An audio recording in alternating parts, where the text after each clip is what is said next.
Cek.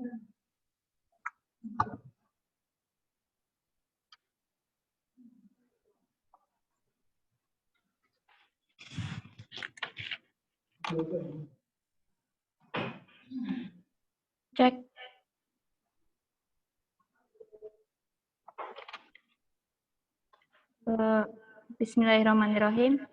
Assalamualaikum warahmatullahi wabarakatuh. Waalaikumsalam. Alhamdulillahirabbil alamin.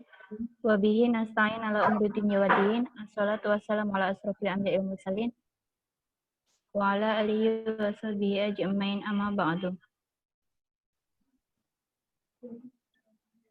Yang saya hormati anggota DPRD Komisi A dan Komisi C, yang saya hormati Kepala PPM Unida Gontor, Ustadz Dr. Muhammad Fajar Pramono, beserta peserta FGD, yakni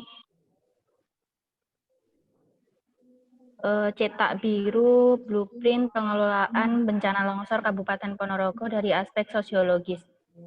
Pertama-tama, marilah kita panjatkan puji syukur kehadirat Allah Subhanahu wa Ta'ala yang telah melimpahkan rahmat, nikmat, hidayah, serta inayahnya kepada kita semua, sehingga pada pagi hari ini kita dapat melaksanakan FGD ini dalam keadaan sehat walafiat tanpa halangan suatu apapun.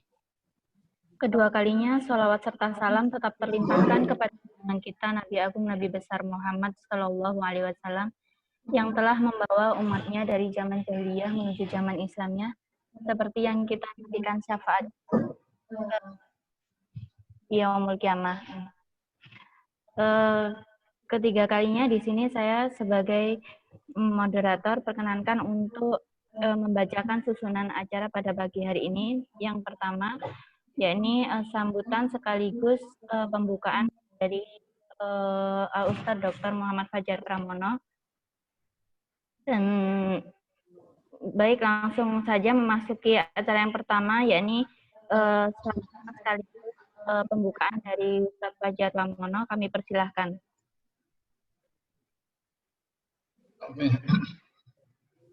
Assalamualaikum warahmatullahi wabarakatuh. Yang kami hormati ya Ibu Eka. Selamat pagi, Bu Eka. Eka Retno Setiani. Ya.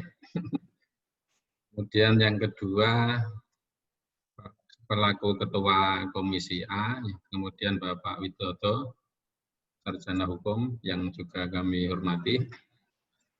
Juga segenap tim ya, peneliti terapan ya dari unit Gontor, yaitu penyusunan blueprint ya, pengelolaan bencana longsor dari aspek sosiologis ya. Sekali lagi marilah kita panjatkan puja dan puji syukur kehadirat Allah yang telah melimpahkan kekuatan lahir dan batin ya, sehingga kita bisa hadir ya dalam acara ini, dan kita berharap pertemuan singkat ini memberikan kebaikan dan keberkahan untuk kita semuanya.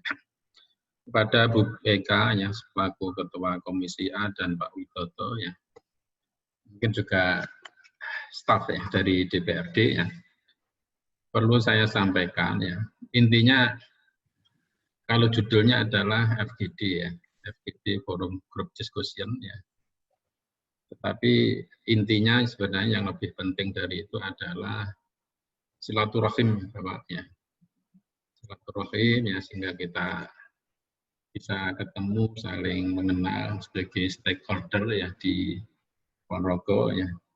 Kebetulan kami dari kalangan akademisi dan Ibu dan Bapak dari legislatif ya. Kita sudah melakukan rangkaian ya pertemuan-pertemuan juga dari eksekutif.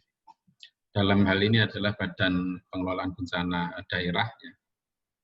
Juga dengan stakeholder yang lain, baik dari pihak Polri, dari pihak Kodim ya, juga dengan beberapa teman Kades ya. Ini yang perlu saya sampaikan.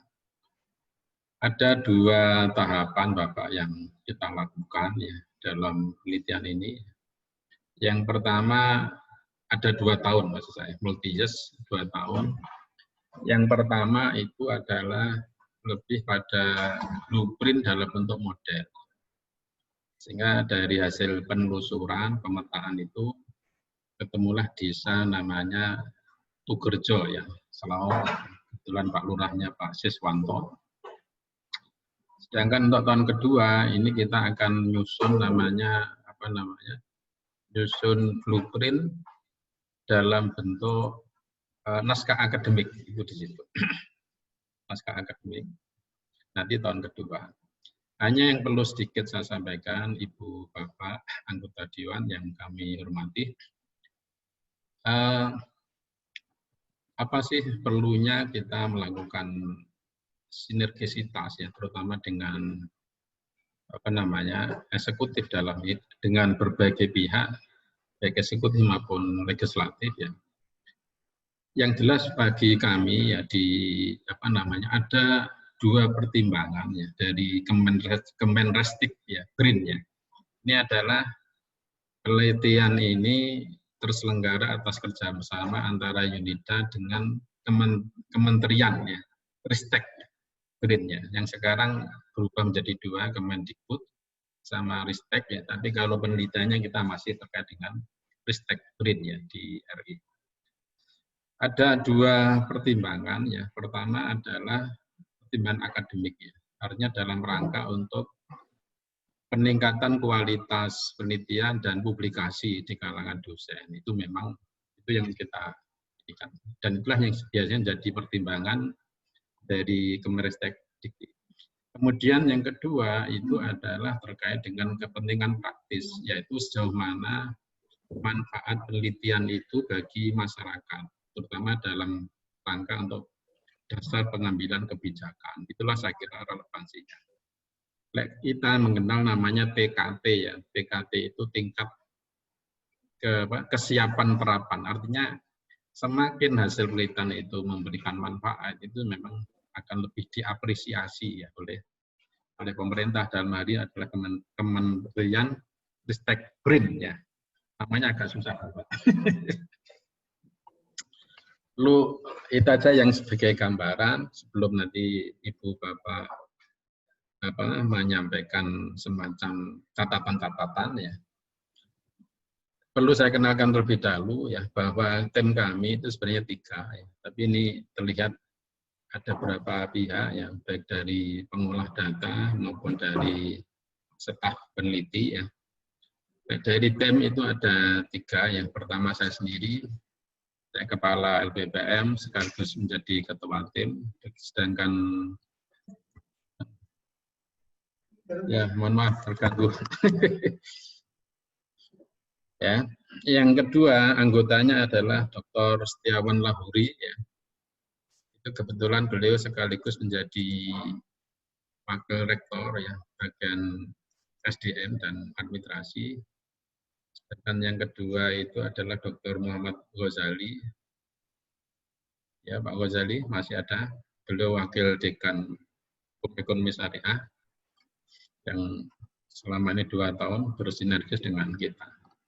Dan dengan saya kira ditambah dengan beberapa akademisi baik dari IAIN maupun dari perguruan tinggi. Dan kita kebetulan dalam rangka untuk menjaga kualitas perencanaan, proses, dan hasil, kita menggandeng pakar dari UGM, ya, Dr. Dina Ruslanzari, kebetulan beliau Kaprodi Manajemen Bencana, sedangkan dari UNER kita menggandeng namanya Profesor Mustain, itu beliau kebetulan wakil dekan 1 sekaligus memegang S3 di FISIP UNER.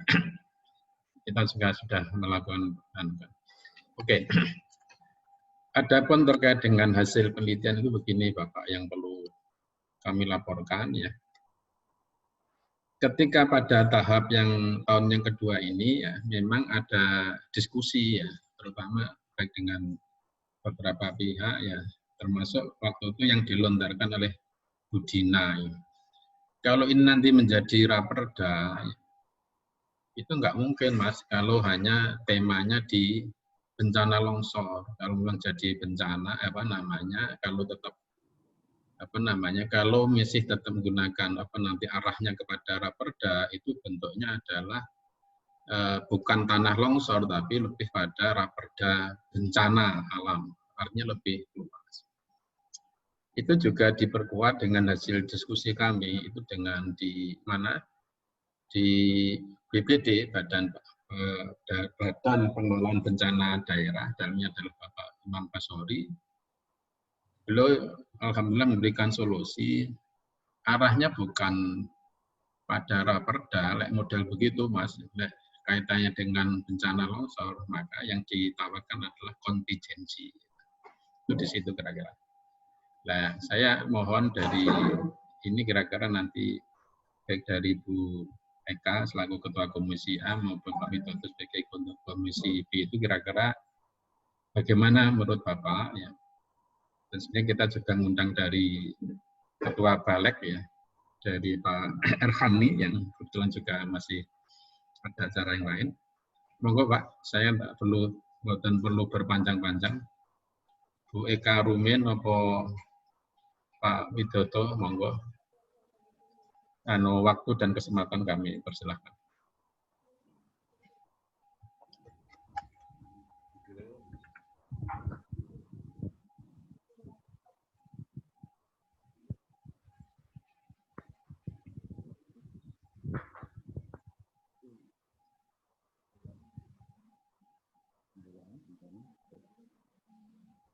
Bismillahirrahmanirrahim.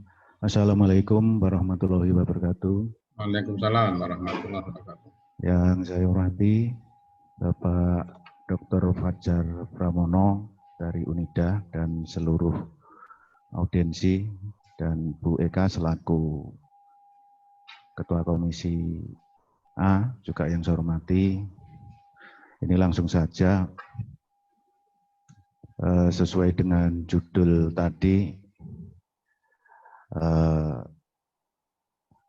ada aspek sosiologi. Ya. Jadi dalam kejadian bencana ini memang di situ masyarakat yang terdampak itu ada trauma. Ada trauma, ada kecemasan, ada frustasi, dan lain sebagainya. Maka dari itu seharusnya di pagi ini juga kita hadirkan Komisi D. Komisi D. Ya, harusnya karena ada aspek sosiologi. Karena di situ membidangi terkait dengan kesejahteraan masyarakat. Jadi harapan kami di dalam raperda tersebut paling tidak disebutkan perangkat dalam menangani sosiologi ataupun yang terdampak, mungkin rehabilitasi ataupun rekonstruksi bagi yang terkena dampak bencana itu. Itu masukan saya, Pak. Jadi dengan perangkat yang kita siapkan dari stakeholder terkait, harapan kami masyarakat yang terdampak itu tadi segera terrehabilitasi. Jadi karena di situ itu dia merasa ada trauma karena frustasi, ada kehilangan dan tertekan. Perangkat-perangkat yang kita siapkan salah satunya adalah rehabilitasi terkait dengan masyarakat ataupun kelompok lingkungan yang terdampak dari bencana tersebut. Yang kedua juga harus kita siapkan perangkat terkait dengan rekonstruksi. Jadi di situ banyak terjadi kerusakan-kerusakan. Jadi mungkin ada bangunan-bangunan pendidikan ataupun yang lainnya itu perlu direkonstruksi. Itu hanya itu Pak Fajar, masukan dari saya, dan mohon maaf hari ini dari Bapak Merda tidak bisa hadir karena beliaunya ada tugas luar. Jadi kami minta izin dan mohon maaf. Okay, itu dari saya. Terima kasih. Wabillahi taufiq wal hidayah. Assalamualaikum warahmatullahi wabarakatuh. Assalamualaikum.